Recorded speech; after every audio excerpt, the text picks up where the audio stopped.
Hello, and welcome to another new moon forecast. For this next new moon, we are looking at new moon in Gemini, and it is going to be on the 6th of June, 2024. Don't worry about the time unless you want to look that up for wherever in the world you are. For South Africa, it's 2:37 in the afternoon, but it's going to be different for wherever you are, just as the kind of clock face of this particular chart might look different. So you're probably, depending where in the world you are, you're probably not experiencing the rising sign of this chart to be at 1 degree of Scorpio. So don't worry about where you see the fact that, say, Gemini in this chart's pretty much in the 8th house. You're going to say, where is Gemini in my chart? And then you're going to apply that more specifically, because that's how you can personalize this a little bit more. So new moons always have sun and moon at the same degree. 16 degrees and 17 minutes of Gemini, sun and moon are both there. Full moons are 2 weeks later just blew that up by mistake. By the time that the moon has had a chance to move halfway around the wheel, so she is opposite the sun. So this is a new moon, and that is the beginning of a lunar cycle. It's always where we start anew. It is a dark moon, and this is where we have no illumination from the moon. So the moon is illuminating. Her relationship dynamic with the sun is something we cannot separate her from. So she is always reflecting the sun's light. So there is this dynamic of the two of them, and she is yin and he is yang. So when she is close together with the sun, because he is so bright and all-encompassing, we don't see her, but their connection is very intimate. So her energy, and you might think about this in terms of intimate relationships. I'll never forget when many years ago, many moons ago, I watched My Big Fat Greek Wedding, and the daughter was all upset because her father was throwing his toys, and she was sitting at a coffee shop with her mother and I think her aunt. This is such a testament to woman, the potency of woman, which is funny that this is coming up now because I'm starting a new red tent gathering as of this new moon, which is all about women connecting. But anyway, the daughter's like totally beside herself, and the mother says to her, and the father always says, I am the head of this family. I am the head of this family. And so she's like sitting there with her mom and her aunt, and her mother says to her, he may be the head, but I am the neck. And the head doesn't move without the neck. And I think that's such a good way to think of the sun and the moon's relationship. So he, the sun, is overtly bright. He is overtly the more hot, powerful, potent energy. We feel it with a lot more gusto and intensity, but we don't recognize always as much. A lot of the moon stuff is more unconscious and more hidden. However, it is our emotional selves and also even our physical bodies. So it is actually very overt when we start to really integrate moon work. But when we're starting out, the daytime is a lot brighter. We can see a lot more. The nighttime is darker. Unless we turn on a light or light a candle, we can see a lot less. It's very similar. So at a new moon, when sun and moon come together in the sky, her light is basically eclipsed by his, because she reflects his, and when she's right next to him, she can't reflect him. She absorbs him. She holds him. She contains him and whispers in his ear, like a lover in close proximity versus a lover in separate countries on the phone call together. The intimacy that there is at this new moon is why it's such a fertile, potent period for us to set intention, for us to plant our seeds. In effect, we're in a very balanced space when the sun, which is this major masculine yang, or grandfather sun, as I like to refer to him, and grandmother moon, this very dominant yin energy, are integrating together. That is when we are at our most balanced and fertile and potent.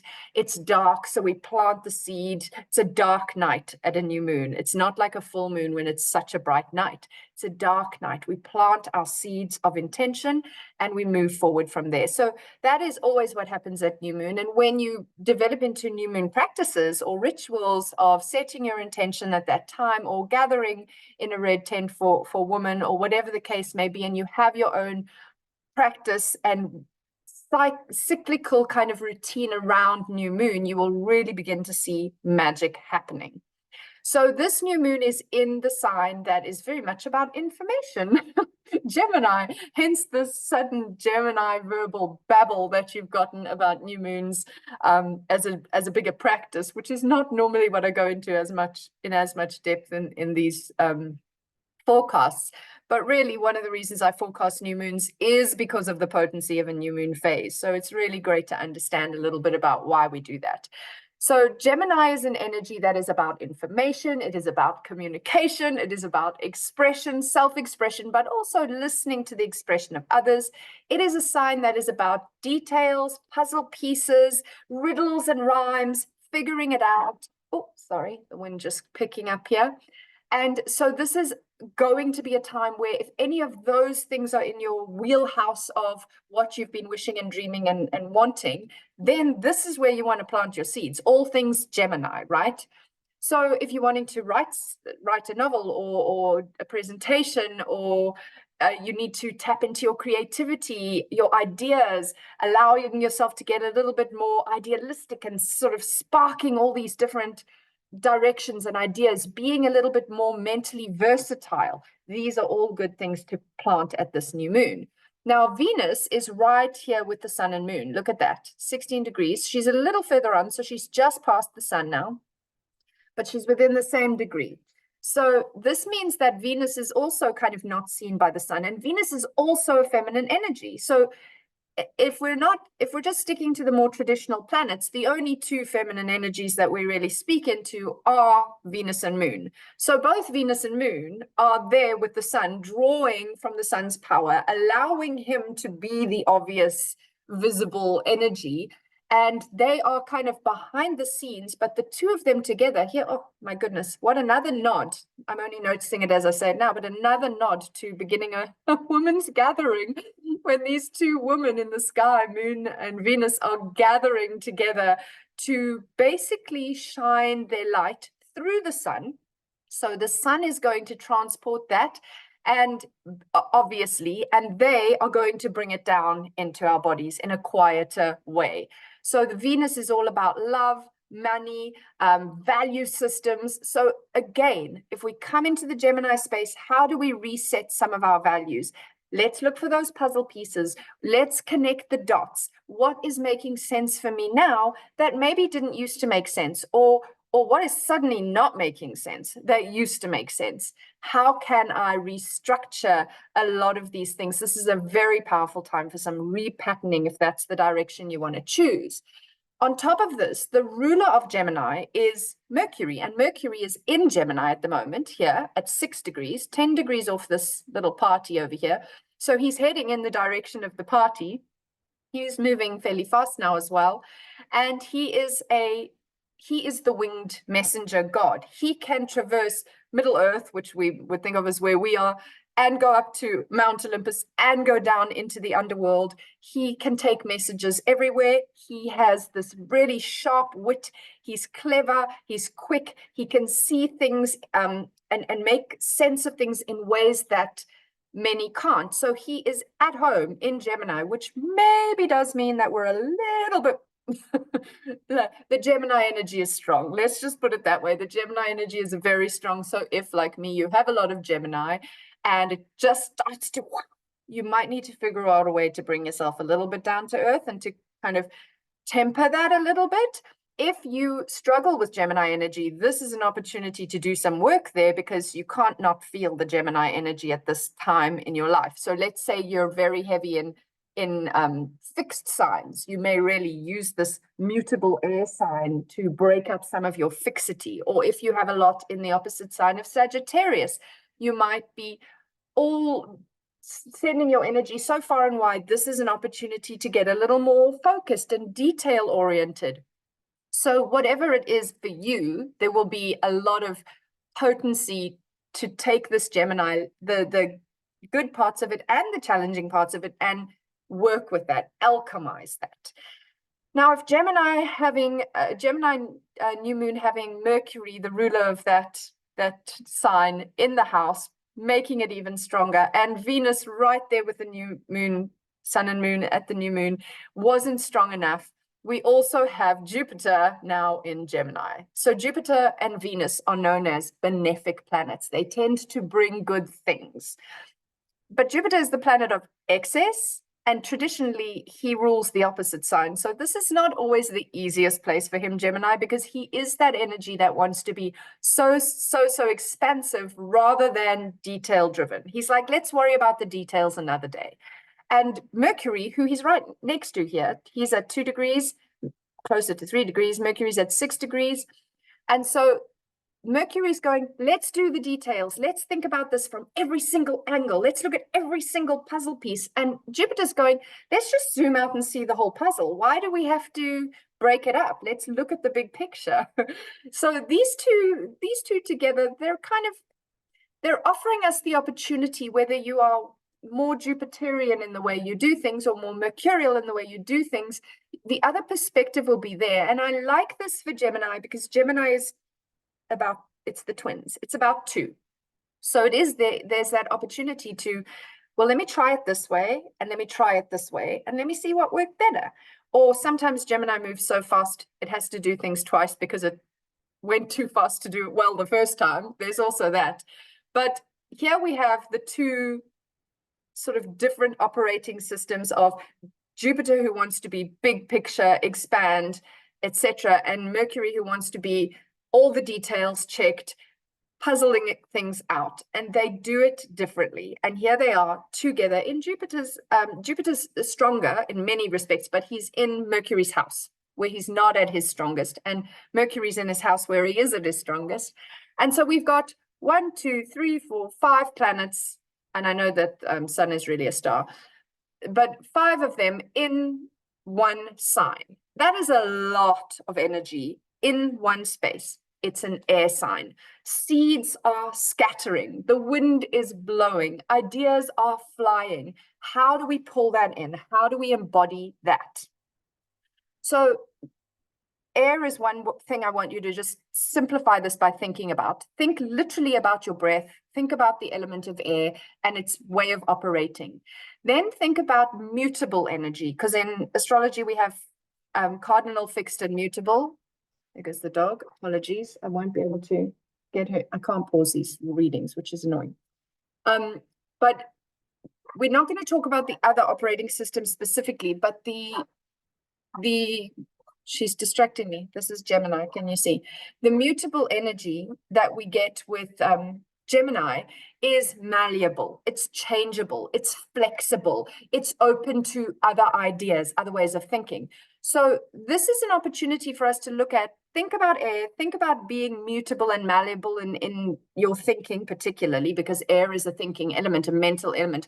But in all areas of your life, where am I not flexible? Where am I over flexible? Where can I channel my flexibility, my adaptability, my chameleon-like self? Then another mutable sign, and the thing about mutable signs is they are squaring one another, which means they all are mutable, they all are flexible, but they're flexible and mutable in a very different way to each other. So they kind of don't really, they irritate and aggravate one another. They create this pressure of, I want to do it this way and you want to do it that way. And how do we find a middle ground? There's a pressure to change. And the reason I'm speaking into this is because this is very closely square to Saturn, this new moon. Saturn is at 18, nearly 19 degrees of Pisces, and Pisces is mutable water. So air and water, air is masculine, water is feminine or yin yang. So air wants to do things really fast, very like just jerky and get it done and go there. That's the more masculine way. Water is more like a wave, like a swirl. It doesn't want to move. It spirals round. It comes back again. It's very reflective. It's much more of a yin or feminine way of operating. And Saturn is the planet of discipline and mastery in the sign of Pisces right now, squaring this whole new moon, very big story of all those planets there. So Saturn is trying to slow this down because Saturn is about, he's Chronos, Father Time. He likes to slow things down. Don't get so quick. Don't jump to conclusions. Don't try to take the shortcut. That's Saturn's attitude to life. Now, Gemini is do it fast, take the shortcut, quick fix, etc. So of course, Saturn squaring all this Gemini stuff is really trying to slow our thinking down. And he's in the sign of water. So one of the things that when I said earlier, like, how do we water these seeds? How do we hold on to some of these ideas? And that is water. Pisces energy, mutable water. How do we water the seeds? Because if they are wet, they will swell, they will soften, they will get heavier, they will get into the ground. And that earth is also a feminine element, water and earth. So then they will settle in. Then we can break through the husk of the outer side of these seeds. Then we can push our roots down. Then we can grow our bodies up. Then we can blow in the breeze. Then we can absorb the sunshine, this type of thing. If we have all these seeds, think of dandelions in the wind. The seeds are blowing everywhere. They go far, but you might not be able to ever realize where that next dandelion plant actually lands and grows. So if you want to keep hold of some of your brilliant ideas that are flying around, how do you water them? And this can look different for any of us. Literally, it can be having a mindful shower or bath. Water is such a powerful, powerful element to work with in its physicality. Water, I mean, water is necessity for us. We can't go very long without water, and it's not renewable. We are using the same water that is encoded for millennia on this planet, and we are drinking it, we are using it, we are embodying it. So this is any actual connection to water is helpful, but you can take this into wearing watery colors or listening to music you feel is watery, or there's a million different ways you could do this, but just recognizing that if you are scattered, as I know I am in Gemini season, but to be fair, I am a Gemini Sun, Gemini Venus. If you get to be very airy, very scattered, and you're struggling to hold on to things, particularly with this new moon, I would say connect to water. Let yourself slow down with water. So that could be like having a nice, slow, calm bath. That could be having a calm moment with a slow drink of water. You know, figuring out these, sometimes it's the simplest, seemingly silliest things that can have the most profound impact. So don't negate the little things and trust your intuition. Trust in your ideas because they are sparking. Okay, this has gone so long already. I don't want to go too much further, but I want to point out that this is also strongly trine Pluto in Aquarius. So Pluto is early degrees of Aquarius. And now we have Jupiter in early degrees of Aquarius. And so really, Pluto is supporting this transformation, supporting the new ideas, supporting doing things differently, supporting anchoring some of that into the reality, supporting change, because mutable signs are very much about change and Pluto is about transformation. So it's supporting change. But I do want to point out that change can be uncomfortable. When I look at this chart, I see that this is really for the good, but it might not always feel like it. Might feel a little, because change can feel chaotic and unknown and scary and uncomfortable and awkward and all of those things. This is good awkward ultimately, but in the moment you might feel like it's not. And I really just want you to hear my words and remember them if you're in that moment where you're just like, oh, I can't breathe, because remember, this is an air sign, and maybe you start almost like hyperventilating, your nervous system is riled up and you don't know how to downregulate. Just remember, this is change, okay? And it's happening for you and not to you. Find a grounding technique, whether that is using water, as is highly recommended for this day, but or any grounding techniques that you already know work for you.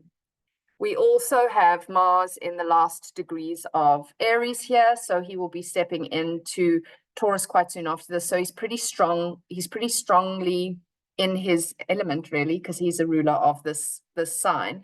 So there is also with that, it's yang, it's fire, it's impulsive. So there's more of an inclination to impulsively react to things, to be a little trigger happy. And so again, how do I ground that? How do I balance this out with a bit of yin energy? Because the yang energy is a lot stronger right now, and we need to try and find the balance. So this is where the overt sun needs to try and listen to the wisdom of the moon and Venus, who come in with that feminine energy. They stand behind him. They don't want to outshine him, but they want to just hold him and give him a little bit of this deep, quiet wisdom.